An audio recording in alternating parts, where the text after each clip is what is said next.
Assalamu alaikum wa rahmatullahi wa barakatuh. Welcome to episode 3 of the Revert Corner. Apologies for the late start. We had some technical issues. I was actually having a nice chat with Carl for about 15 minutes, and then we realized we were not live. So these kind of things can happen, I guess, when you're live and you are new to this format. So anyway, we're going to jump right in. I'm joined just by Carl today.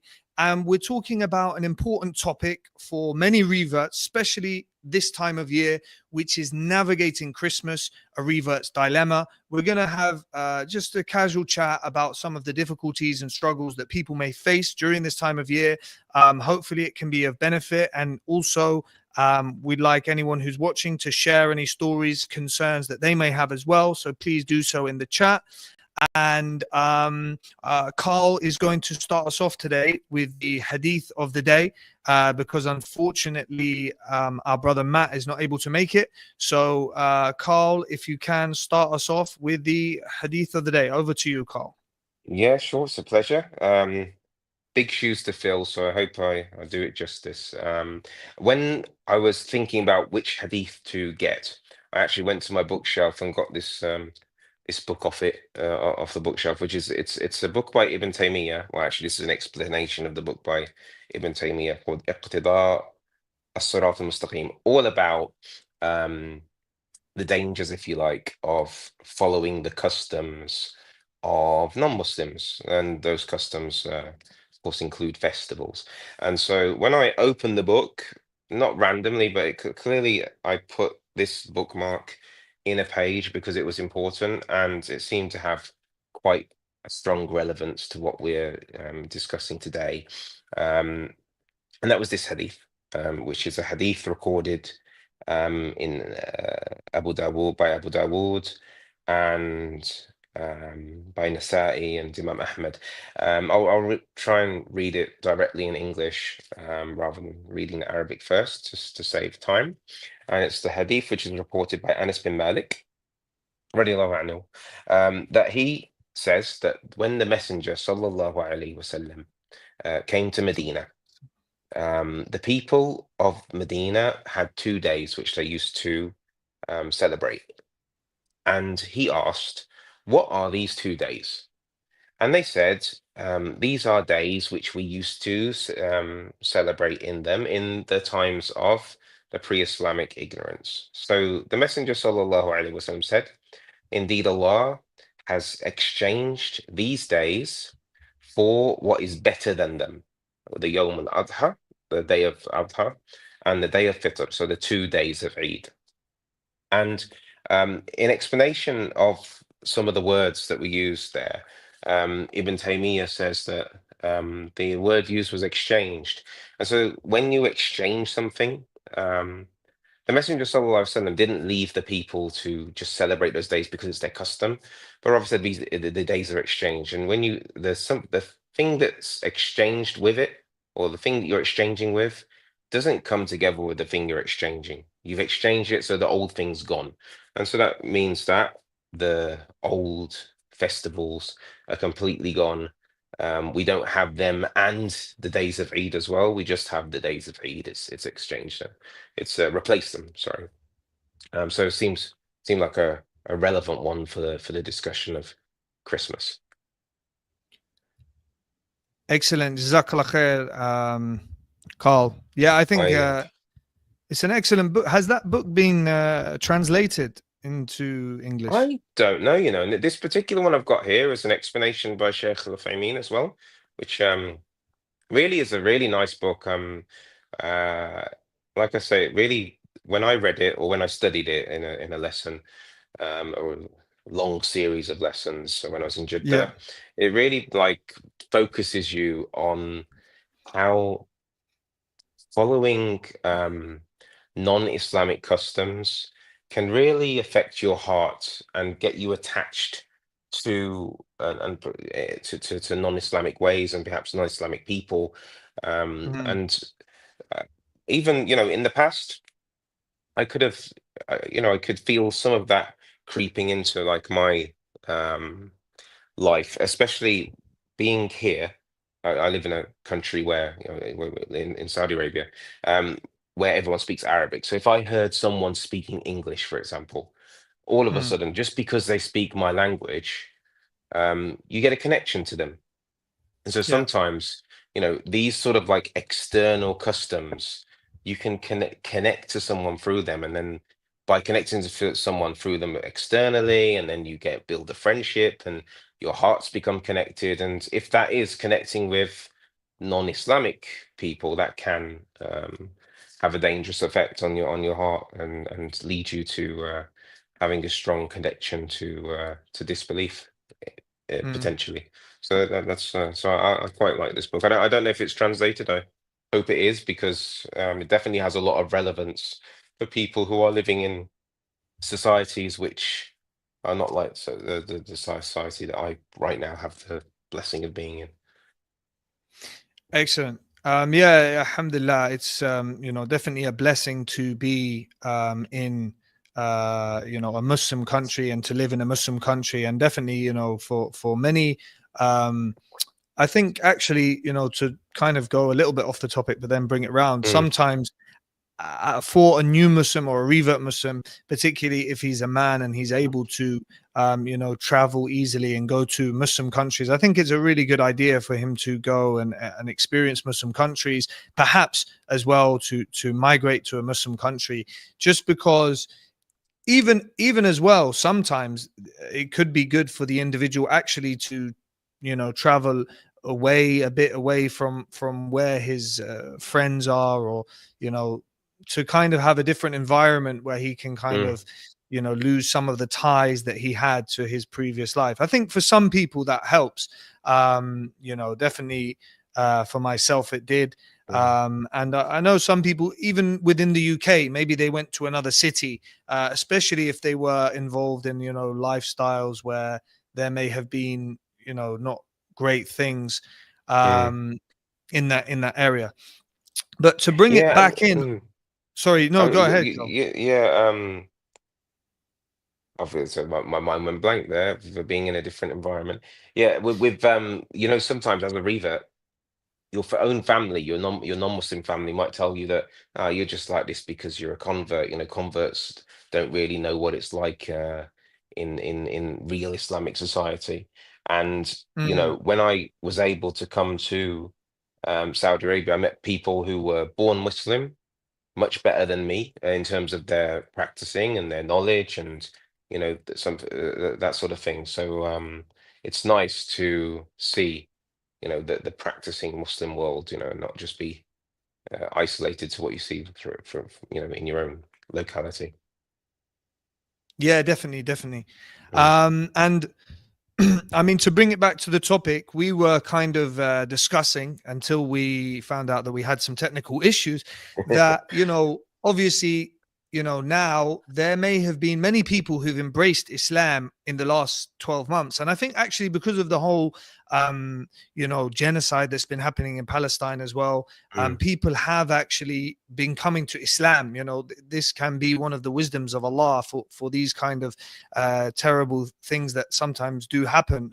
People mm, often come to the religion through researching. Even myself, I think Palestine was a big issue that I was looking into at the time when I actually came to Islam, and many of the things as a non-Muslim that I saw from the Palestinian issue, mm, drew me to Islam.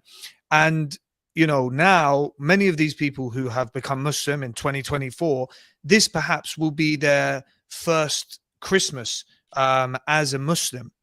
And even for some people who've been Muslim for 1 year, 2 years, several years, it can be a very difficult time. And we were discussing about how now, especially, I mean, maybe if you talked about 200, 300 years ago, it would be a problem that is specific to, for example, Christian populations. But now we're in a globalized world where everyone is celebrating Christmas. Even unfortunately, some of the Muslims are celebrating Christmas. And there's this kind of idea of, commercialization of Christmas, whereby, oh, it's not really a festival that has to be about religion. It can be celebrated as some kind of a religious, non-religious festival. I'm just kind of engaging in the non-religious aspects of it. I'm not engaging in the um, religious aspects of it. And this can cause difficulties for people who actually want to maybe be in a society where Christmas is celebrated, but they want to say, I don't really want to partake in that. I think that's something that we discussed last Mm. time, for example, in workplace, that even sometimes maybe some people who are Muslims, it's like, oh, my friend Abdullah, he doesn't have a beard, so why do you have a beard? These kind of things.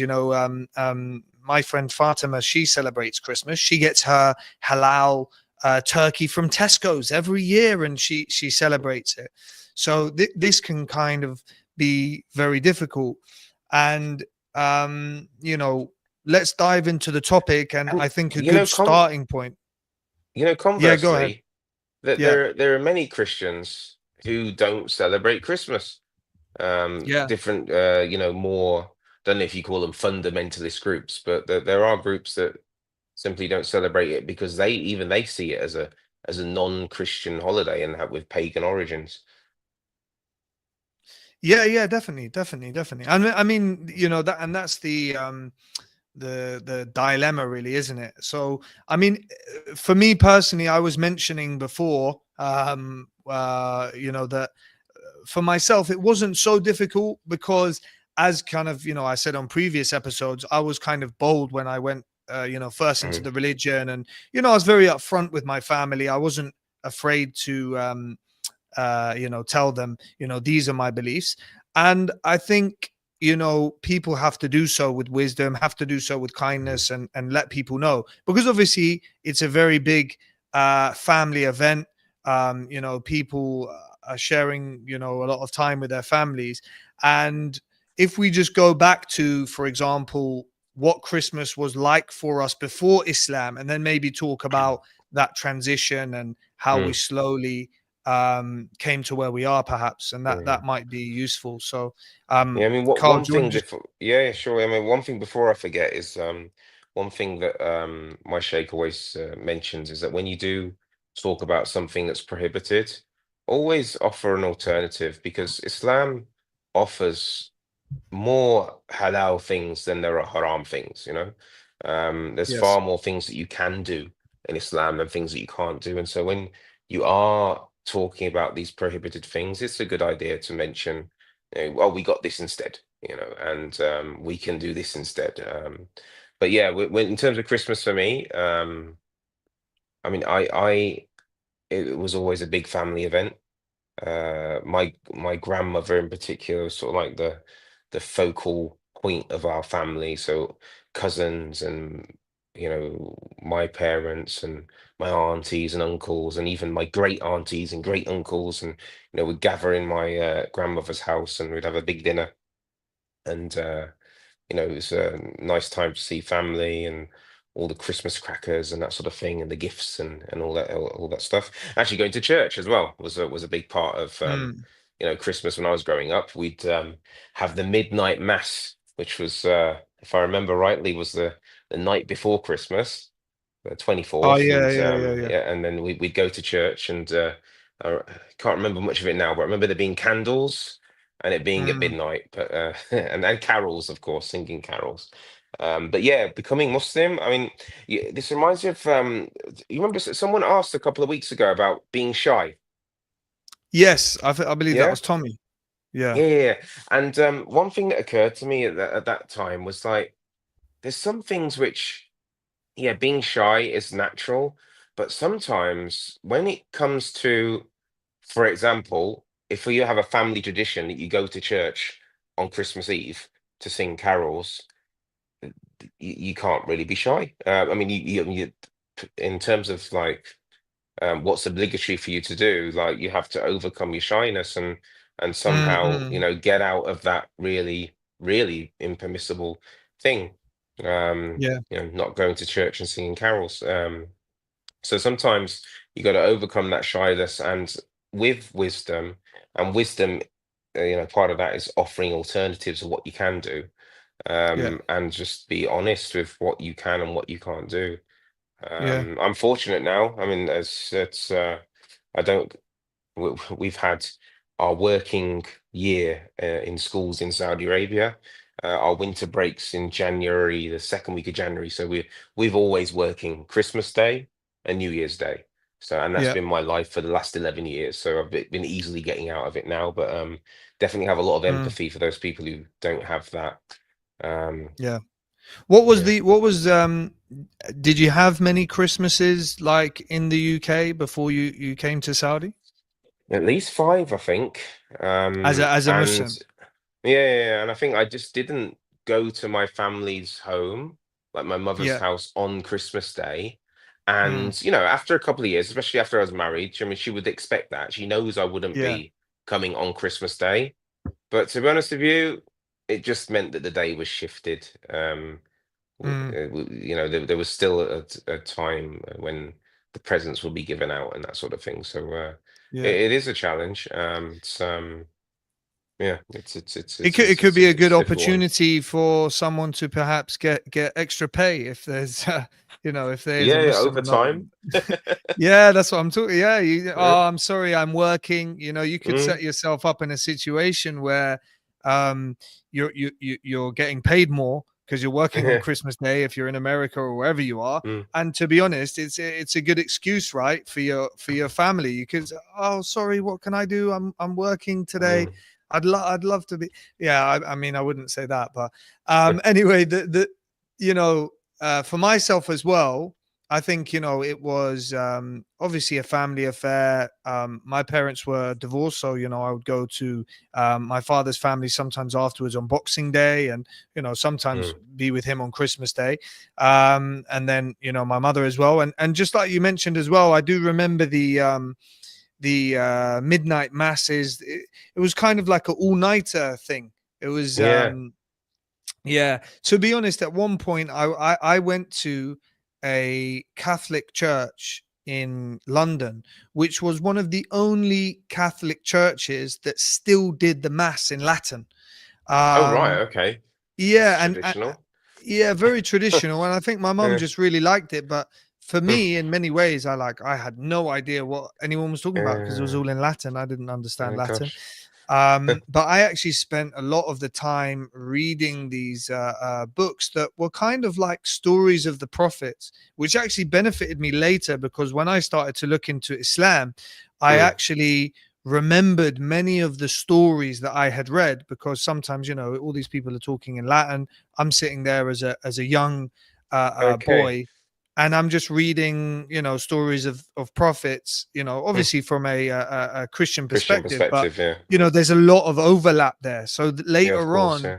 when I was looking at many of the, for example, the stories of the prophets, for example, from Ibn Kathir, there was a massive overlap. So, like, Yeah. I felt very familiar with all of these Mm, prophets. I didn't mm, feel at all like they were, alien or anything. I felt yeah. very like, okay, yeah, it's just a natural progression, that Mm, God sent his message. But regardless, for me, it was one of those situations where because I was always quite headstrong and just personality wise, I wasn't that shy of my family. So I was just kind of upfront about it and said, this is my religion. So I think, maybe the first year or so, if there was a dinner or something, you might kind of attend it and then, mm, make excuses, try and get out of there or, avoid it if you can. But in general, I mean, these things can be avoided and you can kind of make excuses. I mean, it's the main eating and mm, obviously there's a lot of drinking. And that's the other thing, yeah. this time of year is like, there's a lot of drinking in Western culture surrounding Christmas, and obviously you don't really want to be around that as a Muslim, Of course. um, Yeah. and therefore you're kind of forced to be a little bit upfront about it, and to excuse yourself. Mm. And it ties in with the work thing last week, doesn't it? Or last 2 weeks ago, because even work has the secret Santas, the Christmas parties, the sort of thing. Yeah, It's quite common. But Yeah, it is a challenge, but like that ayah we mentioned last week, that whoever does their duty to Allah, then Allah will make a way out for him. Then Yeah, it's for sure. I think for most people it will be either difficult, embarrassing, challenging. yeah, Certain challenges when the first time, but Allah will make a way out for you somehow. yeah, If you do your best to keep your duty to Him by avoiding what's yeah. haram and doing what's obligatory. I think as well, sometimes people don't, not that they don't think about it so much, but I think it's always a good reminder that you know people should um, really make dua about these Mm. things for Allah to make it easy for them. And I Yeah. think often they'll be surprised in the way that Allah is able to do that. Mashallah. Allah will open doors that we didn't think were possible.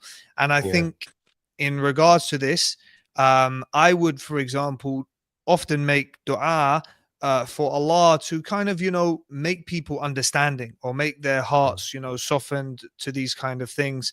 And that would often help. Mm. So yeah, it's definitely something to look out for.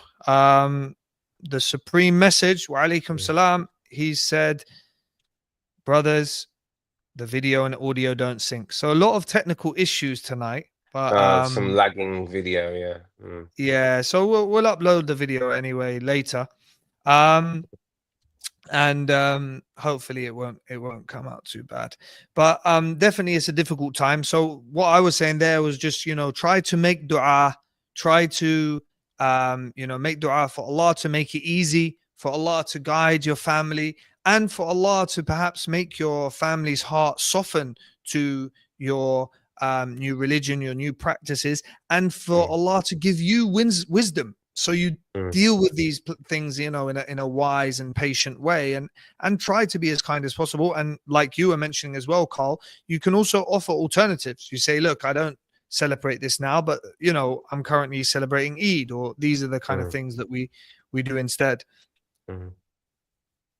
And I um think they uh, also have to remember I mean, as you know, uh, many people, they either have a family already in terms of their own family, their own kids, or they're going to have them, and so then you have an obligation to take care of your own kids properly. And you know, like, so if you stay too shy, then you'll not stop your kids from falling into things that you don't want them to fall into either. So you have to think of not just yourself, but who you're responsible for as well. yes, definitely, definitely. Let's we're going to hop into the kind of recent news events, but we're going to use this section as well to have a look at it's not really a direct contribution to us, but it's something that I saw on one of the Revert group um, Facebook groups that I was trying to post some of our live stream events on. So I thought it was interesting and relevant. So someone they're saying, I'm a new revert, grew up in a Christian household where Christmas was huge, really huge.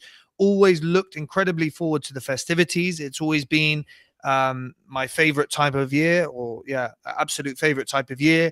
The Christmas music, Christmas tree, the warm, fuzzy feeling from the Christmas magic. Now I'm a revert. I feel this complete sense of dread every year when November rolls around. I try scrolling fast past the Christmas posts on my Facebook feed and seeing posts about my family members and Christian friends participating in the Christmas festivities makes my heart sink.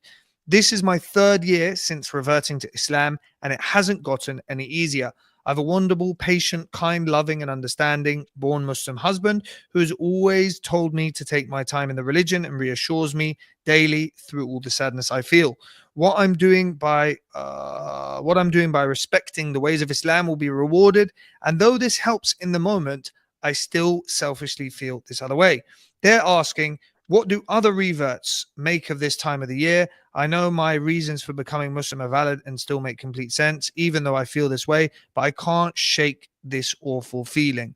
So, to summarize, and they go on, and obviously there was a lot of comments and responses from people, but I think, as reverts, as Muslims, we're always going to be in this situation where we may find loneliness, or we may have some pains and sorrows that, other people might not necessarily understand, or other people may understand as well.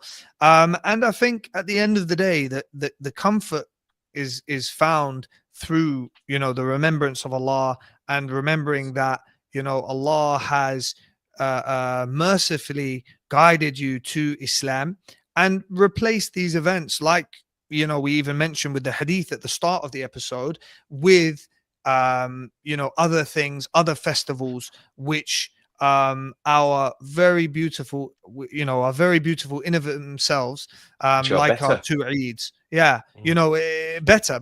And mm, that's also, I mean, I don't know what your take on this is, Carl, but I really, with my family, I like to try to make Eid, really special, so mm, that as well our Muslim families don't feel like they're missing out on something. I think it's mm, you know I think that sometimes, maybe in the West, or maybe some, revert Muslims, we kind of just, like, maybe people just go and pray Eid Salah, and then just go and have a meal, and that's kind mm, of just it, you know. And there's a danger there, especially if your kids might see, like, your non-Muslim family, like, celebrating Christmas in this kind of, like, really special way. There's a mm. danger that they might look at that and be like, oh, it's better than Eid. So I mean, Mm. I don't know if you have any Yeah, thoughts on that. yeah, I mean, like, well, alhamdulillah, my wife does the hard work of making the Eid enjoyable for the kids. But also, Yeah, there's the other danger of it. You don't want them, in my opinion, you don't want to fall into competing with the glitz and glamour of Christmas. yeah, So for my own children, I hope, we try to connect them to the idea that, the Eid is from Islam, and, the haram nature of Christmas. yeah, The fact that, what it represents in terms of the Christian belief that Allah has a son, and that son died for the sins of humanity, and so to make them really opposed to those beliefs, mm, rather than competing. And yeah, because yeah, we do have some nice celebration of Eid, but it would be challenging to yeah, compete with such a commercialized yeah, experience, which is when you think of all the yeah. billions that go into celebrating Christmas, Mm, mm, it's mm. it's a big affair. But I mean, I yeah. wasn't. I don't mean competing, like you're directly Mm, thinking, like, oh, they're doing this at Christmas, so we need an mm, equivalent in Eid, or something like mm. that. I'm just more thinking in terms of, there's creating special memories with the family, Yeah, special sure. Yeah. moments, Mm, having a really nice time, you know, going all out to some extent, not mm. all out, like, in the way of the non-Muslims, in terms of that, but um really, really trying to have a really nice time and a special time with the family. I Mm. think that's important. Yeah, that's So good. we're going to actually, sorry, I think there was one point that I was going to mention as well, just quickly, at the end of the news. While I was looking for news, I did see that there was a revert brother who passed away, Allah yarhamu, and he Well, had his janaza, and this was in Preston. I saw it on the Preston Muslim Burial Society mm, X account, or Twitter account. So I just thought that that was relevant to mention as a news, and that all of the listeners can make du'a for the brother. You know, of course, he may not, he may have Muslim children or, you know, a Muslim wife, but he may also have non-Muslim relatives. And I think that's a beautiful thing, that when, you know, a revert brother does pass away, that, you know, the Muslims get round and, you know, attend his janazah and make dua for him, etc. So hopefully, inshallah, all of the people that watch this video can also make dua for him, and we can hopefully increase the dua that is made for him. So may Allah forgive him and raise his rank and give him Jannatul Firdaus. Ameen. The other bit of news is there's a video flying around. I was going to show it, but we're having a lot of technical issues, so I'll just mention it briefly. Of I think Cristiano Ronaldo, who now is playing football in Saudi Arabia. There was a kind of YouTube video with one of the big YouTubers, Mr. Beast, and he says something, and then Ronaldo's son says, you know, oh yeah, I'd like to play with my dad football, inshallah, inshallah. So there's a lot of conversation now. Obviously, instantly videos are flying around on the internet. Oh, is Ronaldo's son Muslim? This, that, whatever. And I think, you know, we hope that Ronaldo, may Allah guide him, and his son, may Allah guide him, also become Muslim. But I think sometimes as well, when people are living in Saudi Arabia, you do find that many non-Muslims actually end up saying these things like, you know, subhanallah, inshallah, because they almost see it as like a linguistic thing. I've definitely experienced that with colleagues. I've got plenty, not plenty, but a few non-Muslim colleagues in Saudi Arabia, and inshallah is definitely said a lot. Alhamdulillah, even when something good is happening, alhamdulillah is said a lot by my non-Muslim colleagues. So it's quite common. Even I've seen in the West people using the word haram. I think it's even been, you know, because obviously there's a lot of Somalis as well in the West as well, and they say wallahi a lot. And now obviously they're quite prominent in these fields, you know, social media and stuff.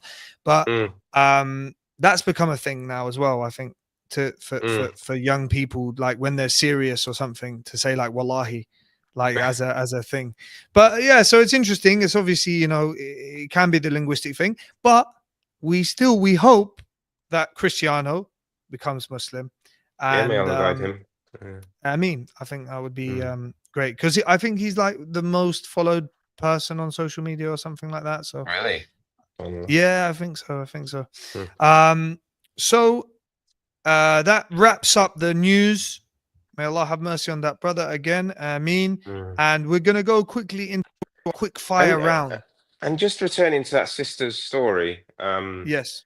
I mean, she mentioned feeling sad, and you know, Jannah is surrounded by things that are difficult, and you know, and but she also mentioned about feeling sad when she scrolls through the Facebook, and sometimes we can do something to keep ourselves away from the situations that make us sad and make us think about things that are not permissible, perhaps. I mean, you mentioned about even moving to a different city, isn't it? Like that, and that is, you know, we think of the man who killed 99 and then completed and killed 100. He moved from the place where he was, where there was evil, and went to go to a place where there were good people. So, you know, perhaps staying away from, you know, even looking at the things which are going to make your heart yearn for it, then it would help.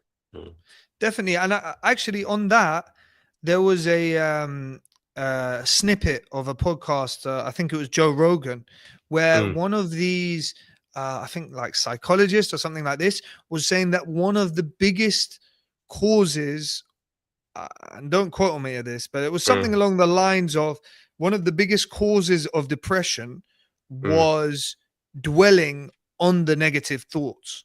You know, so a lot of time people kind of like fall into this spiral whereby they're sad because they see something, then they think about it more, which makes them more sad, and then they think about it even more, and they kind of get stuck in this kind of cycle of just thinking about it and thinking about it and thinking about it.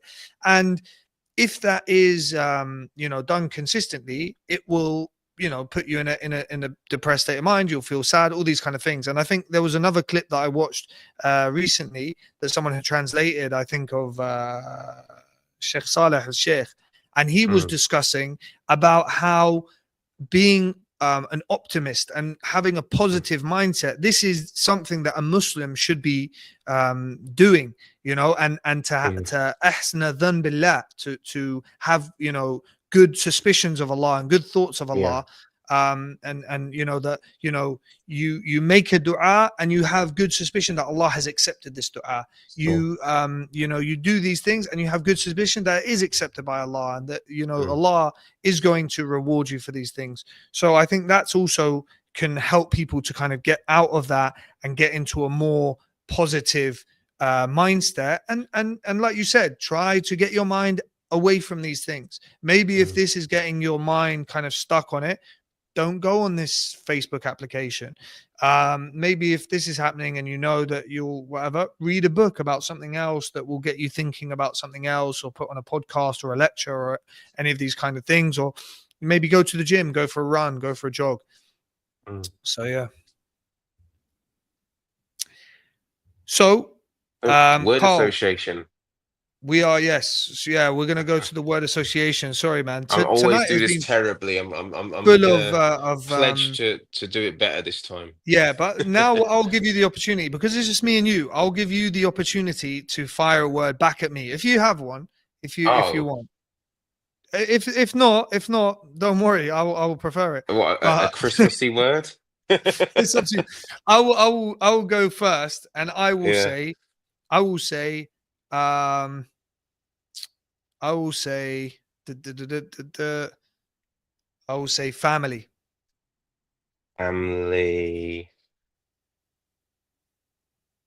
on close companions. close companions. Excellent. Yeah. What about Tawheed? Tawheed, enter Jannah. Into Jannah. Excellent. What about Boxing Day? Boxing Day, sales. Sales. What about this? In terms of, you know, that's a question that often comes up. Is Muslims saying, you know, oh, this sale is happening, or this, that, whatever. Can I go and purchase cheap TVs on Boxing Day? I think that's one that often comes up. I mean, Uh, I guess, you know, if you're not engaging in it. Um, let's think of the last one, right? Um, Parents. parents. Uh, yeah, subhanAllah, it's the when you think of Birr al-Walidain, I know it's one word, quick fire things, but Yeah, Birr al-Walidain, being good to parents, the massive reward and the massive obligation of doing it, and the huge uh, um, major sin of being disrespectful for parents. yeah, Uh, I can't think of one word to associate with parents. They have a yeah, big obligation for us to treat them well. And you know, at this time, it is a challenge, you know, when you um deal with something which is a challenging behavior from your own parents, because you know, if they want you to do something haram, to keep that in that box, okay, you're going to disobey them in that haram thing, yeah, but around that is that they still have to be treated well and not be disrespected, and that sometimes, you know, your emotions, because you were, you know, hurt in that one area, can spread to making you do something very bad in terms of disrespecting your parents in other areas. But it's yeah. yeah, parents a huge thing. Yeah, definitely. Mm. So, yeah, I was a bit unprepared today. I think I was thrown off by a lot of the technical issues. But generally speaking, you know, I think we had some fruitful conversation there. Hopefully, I'll be able to sort out any technical issues before the next episode, Mm. which is going to be on the topic, you know, of I've done my shahada, now what? So this is what Mm. we will cover, maybe for the next episode, or maybe we'll do it in a couple of episodes. And I'm hoping as well that we will have some different guests as well to join us. So we'll try to organize that as well. And so, other than that, we look forward to that in 2 weeks' time. Apologies once again to everyone for the technical issues. Thank you for tuning in, Max, who was waiting at the beginning when we were talking and we weren't streaming. Thank you to Supreme Message, Abdullah Luxi, and anyone else who was tuned in. We really appreciate it. Jazakumullah khair. And hopefully in a couple of weeks we will be live again with myself. Hopefully Matt will be back and maybe a guest or two. Any final thoughts on the topic there to close the evening, Carl? Final thoughts. Do your duty to Allah and Allah will make it easy. Definitely. And you know, as well, the you know, the hadith is it that you know, if you replace something for the sake of Allah, that Allah will give you something better. And you know, I've seen this myself as a revert in my own life, and I've seen it in countless other reverts' lives. So that is something that I think really people, when they just take that plunge and they just say, you know what, I'm going to do this to get closer to Allah, you know, they find that, you know, Allah enriches their life in many ways, which is you know, the beauty of you know, going to Allah, and you know, Allah will run to you. So alhamdulillah for Islam. Thank once again, Carl, and we'll see each other again in 2 weeks, inshallah. We will indeed. Assalamu alaikum. All right. Wa alaikum assalam wa rahmatullahi wa barakatuh. Thank you and good night. Assalamu alaikum.